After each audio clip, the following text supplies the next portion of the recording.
Ustaz dia bertanya, saya dari Pontianak, Masya Allah, Pontianak, Kalimantan Barat. Salat yang paling baik adalah di awal waktu, tapi bagaimana jika mengurus bayi pada waktu salat masih rewel, belum bisa diletakkan atau ditinggalkan untuk salat tepat waktu? Jika dipaksa buat salat tidak bisa khusyuk, bagaimana solusinya? Apakah tidak masalah jika salatnya telah selesai dengan bayi walaupun sampai 1 jam atau lebih? Begini, kalau kita melihat hadis, itu ada sebabnya. Sebab yang melahirkan hadis itu disampaikan namanya asbabul wurud. Ya. Sebab yang menjadikan Quran diturunkan namanya asbabun nuzul. Nuzul untuk Quran karena turun, ya.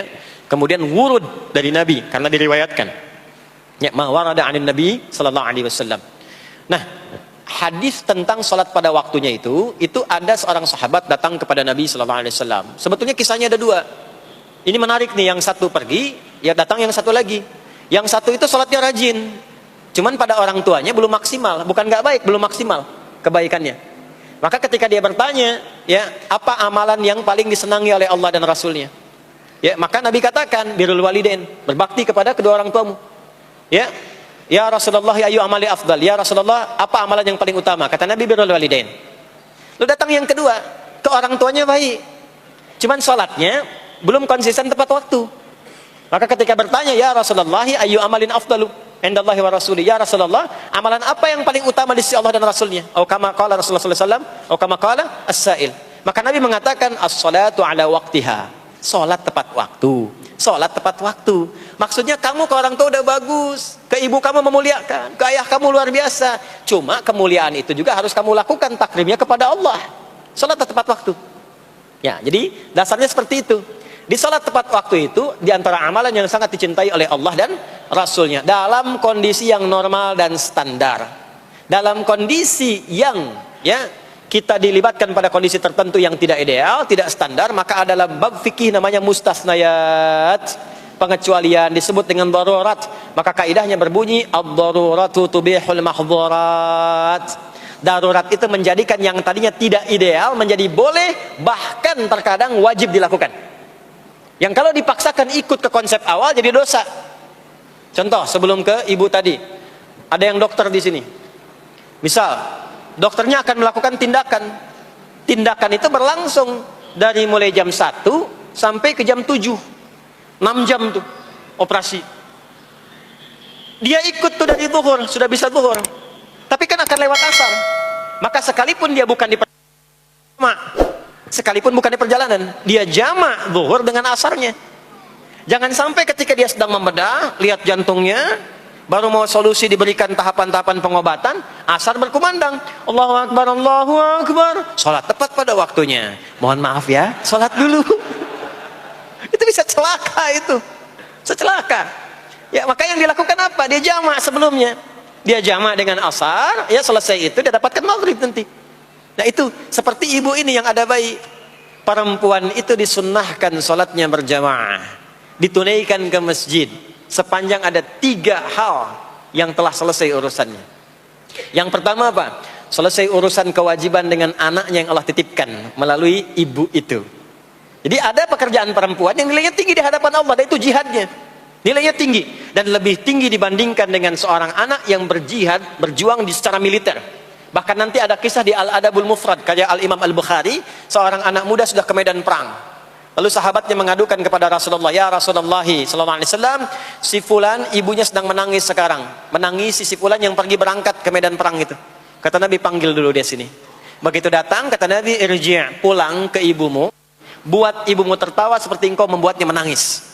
Jihad dulu dengan berbakti kepada ibumu, baru engkau berangkat.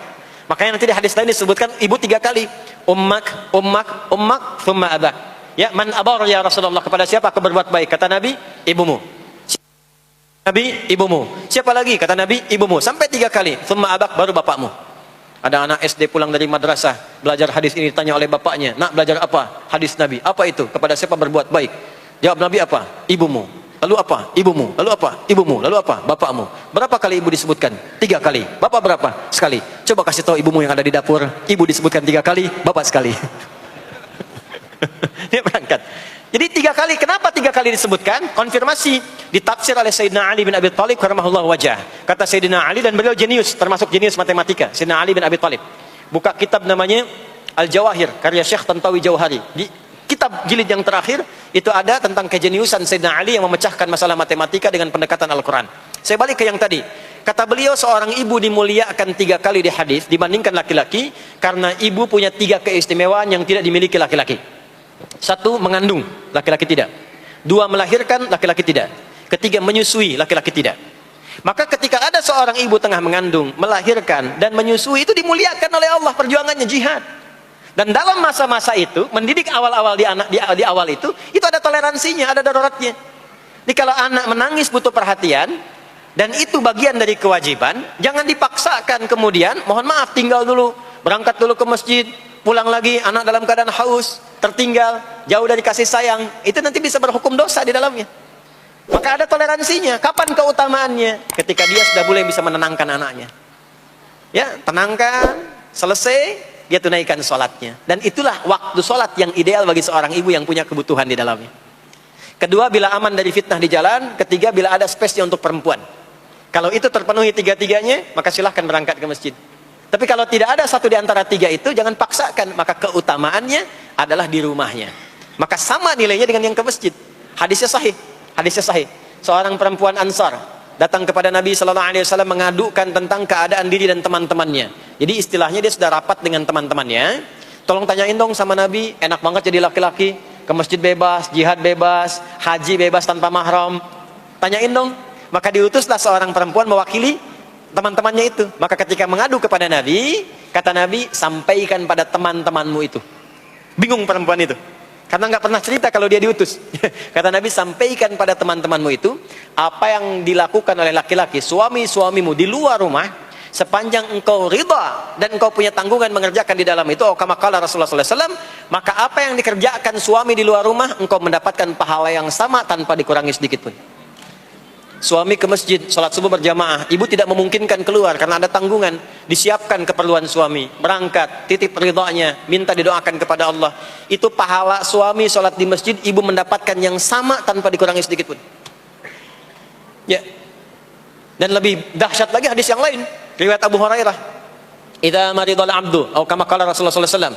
Qala Rasulullah sallallahu alaihi wasallam, kama qala, idza maridal abdu aw safar, kutiba lahu mithla ma kana alaihi muqiman sahiha. Jika seorang hamba sakit atau safar berpergian, ya, atau dalam kondisi yang uzur, tidak bisa menunaikan amalan rutinnya saat dia sehat dan sedang mukim.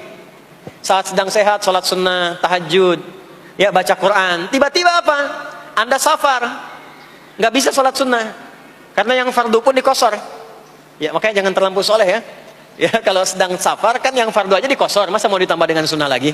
Walaupun tidak dilarang, gitu kan? Walaupun tidak dilarang. Anda biasa puasa sunnah Senin, karena safar Anda buka.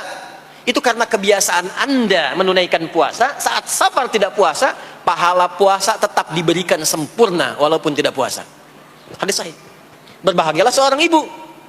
Ibu biasa dalam masa sucinya, baca Quran, puasa, sholat sunnah. Tiba-tiba muncul masa haidnya.